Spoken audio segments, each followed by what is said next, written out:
Capítulo 1. La Universidad Nacional ante la restauración del liberalismo en el periodo gubernativo de José María Orellana. En este periodo fue de 1921 a 1926. Hace 46 años nació en nuestro país el general José María Orellana, presidente de Guatemala. Durante su gobierno surgieron acontecimientos económicos y uno de ellos, el más destacado, fue el de la reforma monetaria y bancaria. También, al principio de su gobierno se toleró la publicación del periodo estudiantil de la Universidad de San Carlos de Guatemala, No nos tientes, y el desfile bufo de la huelga de dolores de los estudiantes de la Universidad de San Carlos de Guatemala. USAC tenía entonces participación activa la llamada generación de los 20 estudiantes universitarios, donde se encontraron el futuro Premio Nobel de la Literatura, Miguel Ángel Asturias, los prestigiosos médicos Epominondas Quintanilla y Carlos Federico Mora, además del futuro director del periódico El Imparcial, David Vela. Este grupo de estudiantes escribió en 1922, aprovechando la libertad de expresión existente, el son de guerra estudiantil, que constituía una de las críticas más mordaces de los hechos ocurridos desde la caída de Estrada Cabrera hasta el gobierno de Orellana. Pero tras las continuas protestas estudiantiles ante la política de su gobierno, Orellana cerró la USAC, la cual no se volverá a abrir hasta en diciembre de 1929.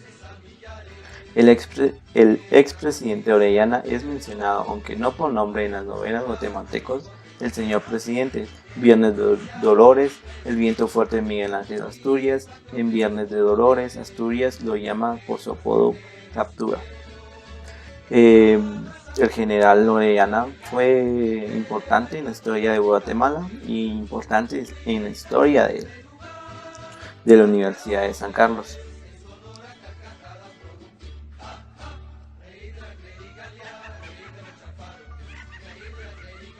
José María Orellana.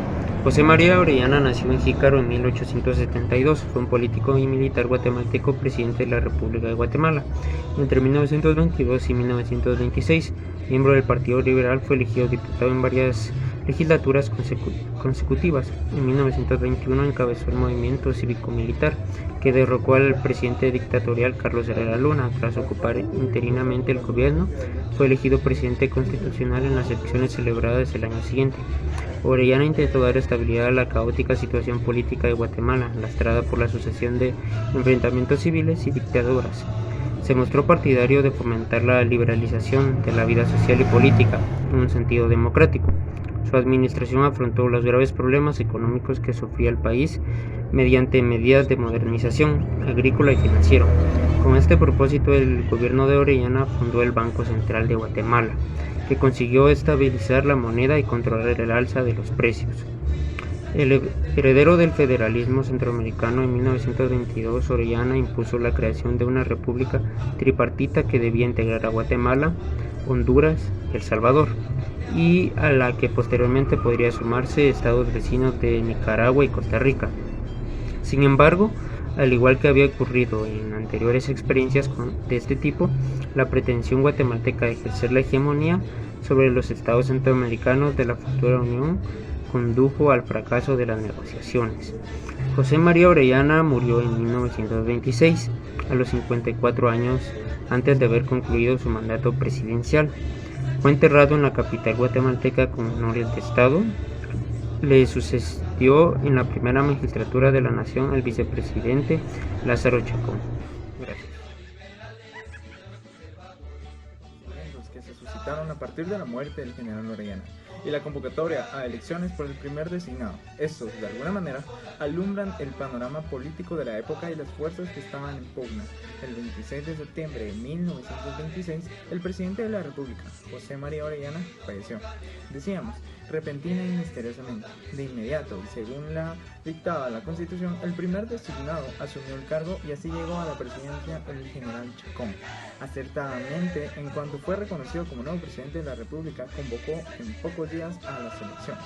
Una de sus primeras decisiones fue restablecer las garantías constitucionales que su antecesor había suspendido. Además, permitió que un periodo tan importante como el imparcial pudiera continuar en sus labores. De este había hecho el general Orellana que no vería la luz mientras él viviera, y lo cumplió. Otra publicación que pudo continuar trabajando gracias a la recién restablecida garantía fue El Día, quien se convirtió en el principal opositor de Chacón en esas mismas elecciones al ser practicante el diario oficial del Partido Liberal Progresista. A pesar de las críticas de algunos sectores, el mismo Chacón fue postulado como candidato por el Partido Liberal, o mejor dicho, por una de sus fracciones. Este partido, a raíz de la dictadura de más de 20 años de Manuel Estrada Cabrera, estaba dividido. De hecho, los otros dos candidatos también pertenecían a divisiones del mismo partido.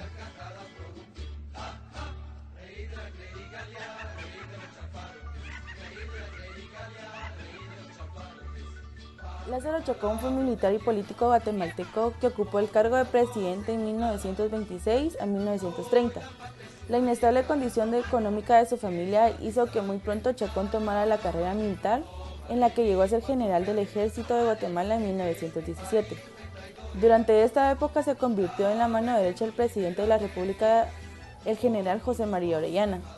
Luego de la muerte de Orellana en 1926, Lázaro Chacón se desempeñó como presidente interino de Guatemala durante un año y realizó una campaña contra su oponente Jorge Ubico. Chacón era un hombre con armas poderosas, apoyado por los guatemaltecos después de ser elegido presidente en 1927. Cree que es más capacitado para defender los intereses del país que Ubico. A pesar de esta confianza, el problema comenzó muy rápido, aunque por más malas condiciones económicas que por su desempeño en el campo del diseño del país. Por lo tanto, la crisis económica norteamericana que estalló en 1929 puso particularmente en peligro la principal riqueza de Guatemala, la exportación del negocio del café, la que provocó aumentos de precio, congelamientos salariales y desempleo generalizado. Que eran demasiados enemigos para el presidente Chacón, trató de responder organizando al Banco de Créditos Agrícolas y el Banco Nacional de Crédito Hipotecario, pero la crisis era demasiado profunda para los esfuerzos del país. Ciudad Nacional fue fundada en 1922 y era un centro de educación popular, siendo la gente impulsó dicha universidad por medio de apoyo económico y con la repartición de libros y la organización de conferencias. Determinó 3 objetivos de la universidad, siendo estos enseñar a leer y escribir, enseñar el círculo de conocimientos generales a aquellas personas que se les dificulta y difundir en el pueblo las nociones más importantes de higiene, de instrucción cívica y moral. En 1927, bajo el gobierno de Lázaro Chacón, cuando nuestra universidad retoma su nombre de Universidad de San Carlos de Guatemala. Durante esta década, la Asociación de Estudiantes Universitarios fundó la revista Stadium, la que transmitió el pensamiento intelectual más avanzado de la época, especialmente en lo relativo estudiantil, emanado de la reforma de Córdoba, Argentina, mediante la cual se logró como avance la prioridad del sector estudiantil en el gobierno universitario. Esta reforma trajo consigo la autonomía intelectual del movimiento estudiantil, libertad de cátedra, adelantos cognitivos y un mayor compromiso social de la universidad, entre otros aportes significativos. Chacón gobernó Guatemala entre 1926 y 1930, tras ganar las elecciones a Jorge Ubico. Su gestión no fue perfecta y fue acusado de corrupción.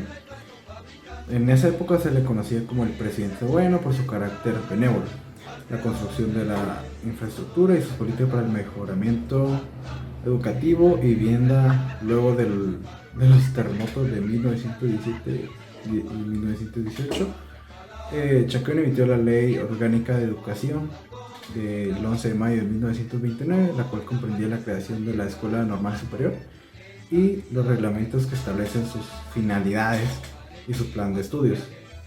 En el acuerdo de la creación se estableció como requisito esencial inscribirse y matricularse en el procedimiento, poseer el título de maestro de educación primaria, al terminar los estudios correspondientes al derecho de obtener el título de profesor normal.